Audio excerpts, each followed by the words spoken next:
Podbas, podcast Balai Arsip Statis dan Tsunami.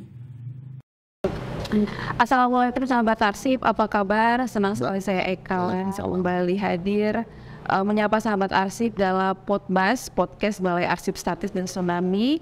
Dan seperti biasa, Podbas menghadirkan narasumber ataupun tokoh-tokoh yang mempunyai pengaruh yang sangat besar terutama bagi dunia kearsipan. Seperti saat ini di samping saya sudah hadir Bapak Nur Hadi Magetsari. Beliau adalah Kepala Arsip Nasional Republik Indonesia itu tahun 91 hingga tahun 98, dan saat ini beliau menjadi seorang pengajar pendidik seperti itu ya Pak, dosen di Universitas Indonesia untuk Fakultas program sarjana dan pasca sarjana Fakultas Ilmu Budaya UI ya Pak ya? Iya. Baik, Pak Nur Hadi, assalamualaikum Pak. Waalaikumsalam. Kabarnya gimana Pak? Alhamdulillah. Sehat ya Pak? Iya. Iya. Ya. Ini kemarin sampai di Aceh, hari ini langsung diajak ngobrol di hari ini. Iya, gak masalah. Terima kasih Pak untuk waktunya, untuk membagi waktunya dengan kesibukan Bapak juga, agenda Bapak ke Aceh kan pastinya banyak sekali agenda gitu ya Pak. Dan hari ini karena sekarang kita sedang berada di Balai Arsip Statis dan Tsunami nih Pak, dan dari Arsip Nasional juga kami para generasi muda juga pasti ingin tahu nih seperti apa kiprah Bapak selama menjabat sebagai Kepala Arsip Nasional Republik Indonesia tahun 91 hingga 98. Bahkan tidak dari sebelumnya nih Pak, sebelum bergabung ke ANRI, seperti apa sih Bapak perjalanan hidup Bapak yang pastinya nantinya akan menginspirasi kami semuanya. Nah ini mungkin sekarang Bapak untuk apa namanya kegiatan Bapak sekarang nih menjadi pengajar di UI ya Pak? Iya. Iya. Kalau saya melihat profil Bapak adalah seorang arkeolog, bisa saya bilang seperti itu Pak? Iya. Arkeolog dari Fakultas Sastra Universitas Indonesia. Nah Pak Nur Hadi, ini awal mula nih Pak Nur Hadi dari seorang arkeolog, terus tiba-tiba bergabung menjadi menjadi bagian dari Arsip Nasional Republik Indonesia, seperti apa sih Pak Nur Hadi? Ya, terima kasih sebelumnya. Ya. Jadi waktu itu saya kebetulan baru saja menyelesaikan amanah jadi dekan gitu ya. Iya. Lalu ada penting satu tahun lah kira-kira. Karena membantu di Direktorat Jenderal Pendidikan Tinggi. Iya. Jadi begitu saya pergi dari dekan, itu saya dipanggil sama Dirjen Pak Pendidikan Tinggi untuk membantu beliau gitu. Membantu waktu itu untuk otonomi universitas. Jadi satu tahun ini membantu beliau, lalu tiba-tiba mendapat telepon dari untuk ada kabinet sebenarnya perdana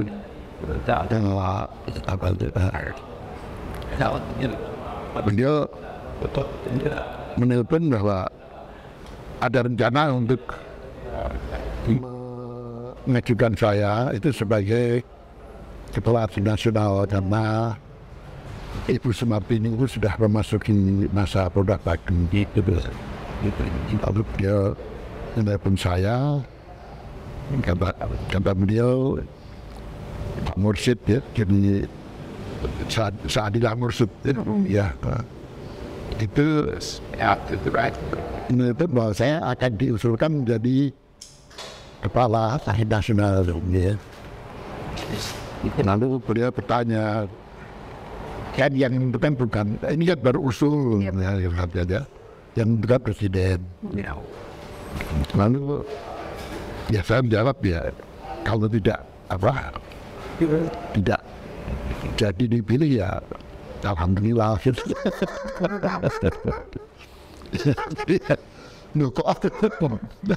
tidak asal gitu.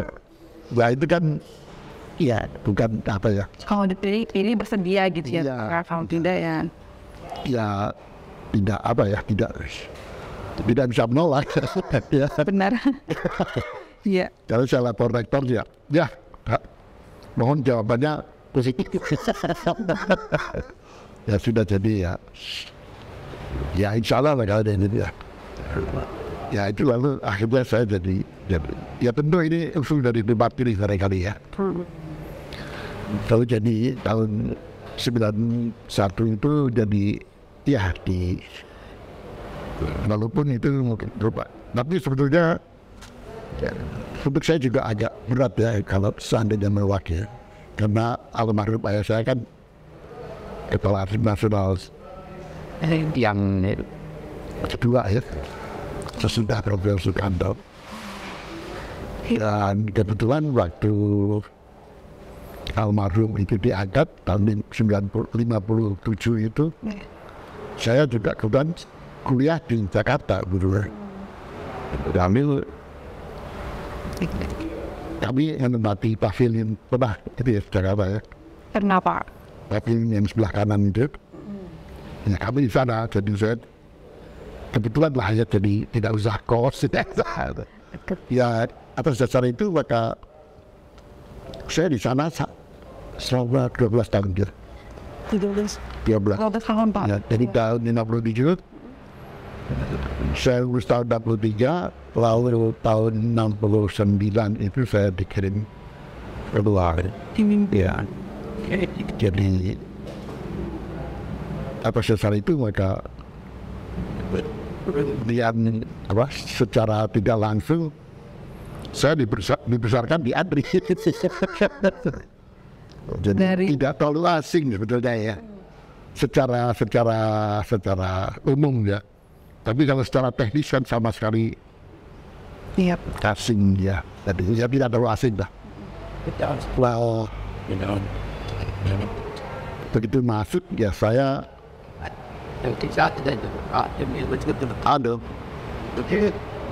meminta kepada siapa saja, Pak Joko, Bu Yulian, Pak Sobri almarhum, siapapun yang punya buku arsip saya pinjam. Jadi saat itu dipelajari gitu ya Pak? Pelajari. Ya. Tapi kebetulan tahun berapa ya, tahun 92 ya, baru 1 tahun ada kongres di Kanada.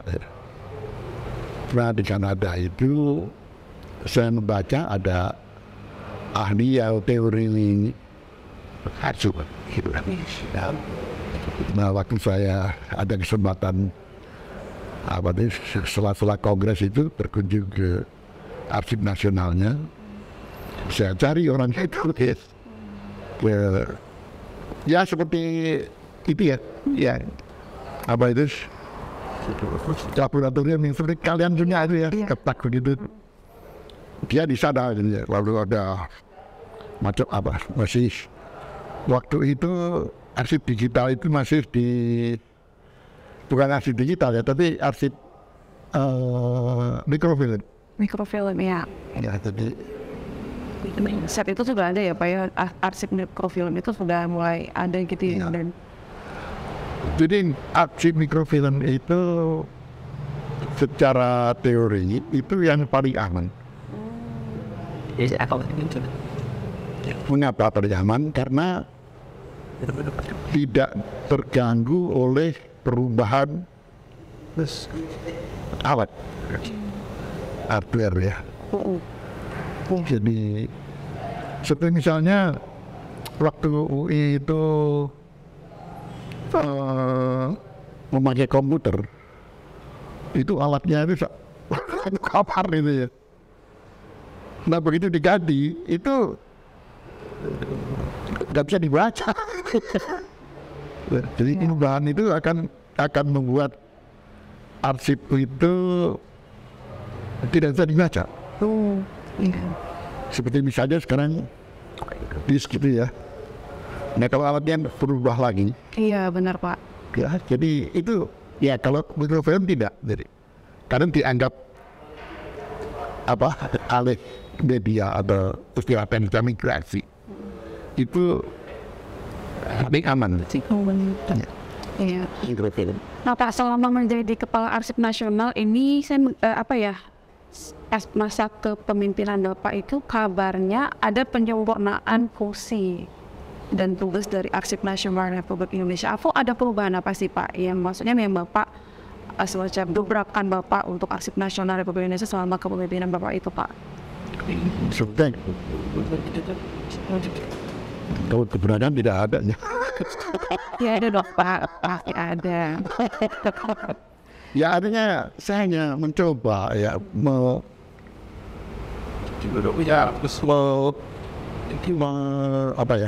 melaksanakan undang-undang.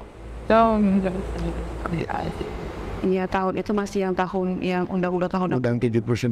Iya 79 Pak, iya benar. Nah itu saya mencoba melaksanakan itu saja ya. Nah di sana itu ada misalnya yang sudah saya sampaikan kemarin itu bahwa apa itu struktur organisasi itu yang terisi pejabatnya baru 60% ya, itu yang pertama. Kedua ada beberapa yang misalnya saya lihat ada tata persuratan, ternyata itu ada di lembaga administrasi negara. Tapi yang agak mengejutkan saya, waktu itu saya minta kembali ke Andri, justru saya diprotes. Kenapa itu Pak? Katanya kenapa diambil ke sini, kan kita belum punya ahli. Ya. Bapak tetap bawa itu ke Andri gitu. Iya. Justru diprotes. Ini kan tidak apa tugas pokok Andri, kenapa ada di sana? Berarti itu awalnya ya Pak ya? Ya itu salah satu yang saya katakan tadi bahwa saya berusaha mencoba melaksanakan ya sesuai dengan undang-undang kearsipan ya. Jadi perubahan itu yang menentang justru dari dalam. Benar. Benar Pak, iya. Tadi kan Bapak katakan bahwa Bapak juga belajar mengenai kearsipan karena background Bapak juga bukan dari kearsipan ya, Pak. Betul. Nah itu setelah apa sih kesan pertama Bapak mengenai dunia kearsipan ini sebagai orang yang mungkin memang bukan yang langsung terjun awalnya ke kearsipan Pak? Ya karena saya sudah terjun. Ya. Ibarat orang terjun ke air itu ya. Iya. Ya harus berenang. Ya belajar berenang. Iya. Ya itu yang saya kerjakan. Iya, karena masih banyak orang kan Pak yang maksudnya masih memandang sebelah mata gitu ya dengan dunia kearsipan. Nah, Bapak melihat itu seperti apa Pak? Ya, karena saya berada pada suasana yang tidak sesuai. Iya. Jadi ada semacam tantangan untuk membuat lurus gitu ya. Iya. Nah, saya beruntung bahwa di Kanada itu saya bertemu dengan orangnya Brown namanya ya. Ya jadi saya cari dia, terus saya masuk ke kamar dia itu. Saya tanya sebenarnya arsip itu teorinya apa? Nah itu beliau jawab ya, itu kalau teorinya itu dasarnya hermeneutik, karena dia memang menulis itu. Saya, kalau hermeneutik saya kenal. Jadi dari sana lalu tidak masalah jadi saya. Jadi memang termasuk yang apa ya Pak, yang mungkin buat banyak orang itu nggak menarik, tapi ternyata adalah bidang yang sangat sekali. Menarik ya Pak. Ya. Karena banyak orang kan masih mungkin tidak mengerti ya Pak mengenai kearsipan, pentingnya menjaga arsip seperti apa. Ya kalau dilihat dari teknisnya, ya membosankan. Tapi kan arsip itu bukan masalah teknis ya, tapi masalah ilmu. Ada ilmu di belakang kearsipan itu. Nah itu yang membuat menarik sebetulnya. Nah kalau kita balik ke belakang lagi nih Pak. Saya penasaran nih masa muda Bapak seperti apa sih? Masa muda saya? Iya. Sebelum Bapak benar-benar nih yang masuk terjerumus banget gitu ke Arsip Nasional Republik Indonesia gitu ya, dalam tanda kutip gitu. Ya, diarsipkan lah gitu ya. Iya. Seperti apa sih Pak? Ya begini ya, saya tertarik ke arkeologi. Itu tertarik pada pekerjaannya ya, di luar gitu ya. Lapangan gitu ya Pak? Lapangan. Gitu. Bapak suka di lapangan gitu ya Pak? Ya. Ternyata saya di sana pun terjerumus ke masalah administrasi. Lagi-lagi ya. Saya umur 31 sudah menjadi pembantu dekan gitu ya. Terus sampai menjadi dekan. Dekan pun 2 periode. Sama sekali tidak sempat ke lapangan. Tetapi ya dari situ ada hikmahnya ya. Bahwa saya lalu tertarik pada teori. Filsafat, teori gitu. Sehingga waktu masuk arsip itu begitu diberitahu ada hermeneutics, langsung saya bisa memahami. Iya. Jadi memang berawal dari apa? Berawal Bapak tadi memang yang seorang arkeolog, suka di lapangan, akhirnya belajar mengenai teori. Iya. Saya lebih tertarik pada teori. Ya. Iya. Tapi memang kalau kita berbicara mengenai teori Pak, teori dan secara praktiknya itu seperti apa sih pandangan Pak? Apakah harus sejalan atau seperti apa gitu? Apalagi terutama di bidang kearsipan Pak. Seperti karena kalau kita melihat misalnya Pak dari teorinya seperti ini, nah tapi praktiknya itu disesuaikan misalnya. Dalam artian mengenai kearsipan yang kemarin kita sempat bahas ya Pak, yang tadi pengertian kearsipan yang sudah meluas sekali, kalau kata Bapak itu seperti apa Pak? Ya di situ ya, jadi kalau tidak memahami teori, perubahan-perubahan itu menjadi mengagetkan. Ya. Tapi kalau teori itu lalu kelihatan wajar ya.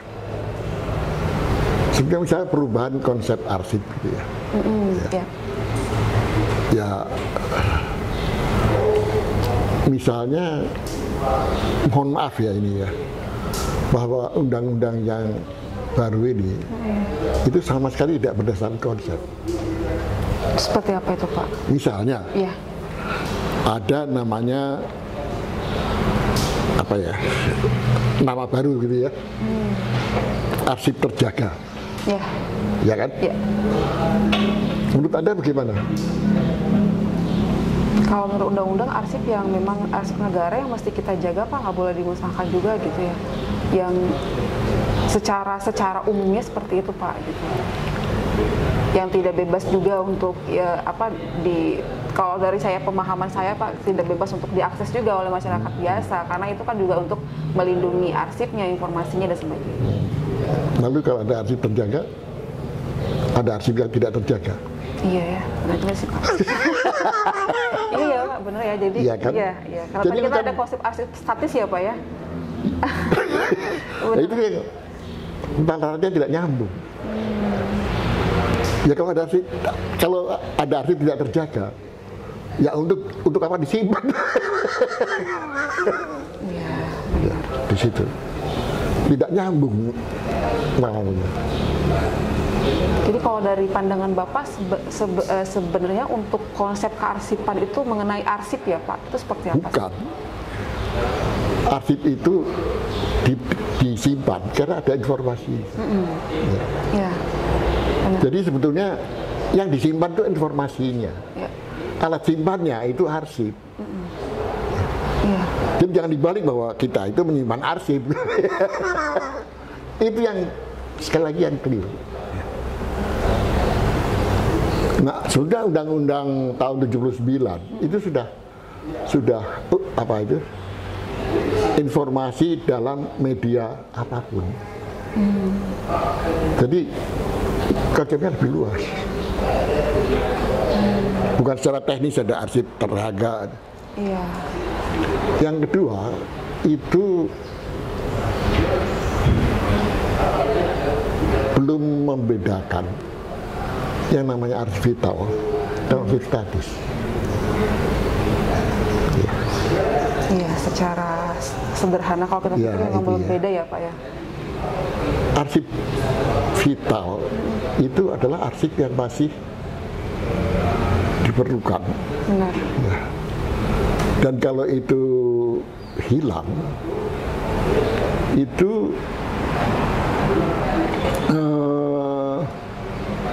aset kita juga hilang. Ya. Iya. Tapi begitu aset itu pindah tangan, itu arsip vital tidak lagi vital buat kita. Iya, benar. Ya kan? Benar-benar Pak. Iya. Jadi berbeda Berpindah sekali dengan ya, yang namanya arsip statis. Nah ini rancu juga dalam undang-undang itu. Iya Pak. Ya. Benar. Nah itu jadi kalau sebetulnya kalau kita bekerja berdasarkan konsep bisa jadi aman. Nggak kemana-mana gitu ya. Ya. Seperti saya contoh ya ini, kami kan sering rapat kerja dengan DPR ya. Iya. Mereka selalu menanyakan bagaimana arsip nasional mengenai mengenai Super Semar, arsipnya di mana? Ya. Ya selalu menjawab tugas arsip nasional itu menyimpan, menyimpan, memelihara dan menjaga. Jadi sebelum diserahkan ke ANRI, ya itu bukan pekerjaan ANRI. Iya. Iya benar. Jadi ya sudah selesai kan, tidak usah menjawab macam-macam. Jadi kalau pemahaman Bapak kalau seperti Super Semar itu sampai sekarang masih dicari ya Pak di mana gitu ya? Ya itu urusan pemerintah bukan urusan ANRI. Baik. Ya, iya, jadi kita tidak usah ikut mengurusi yang bukan tugas pokok kita.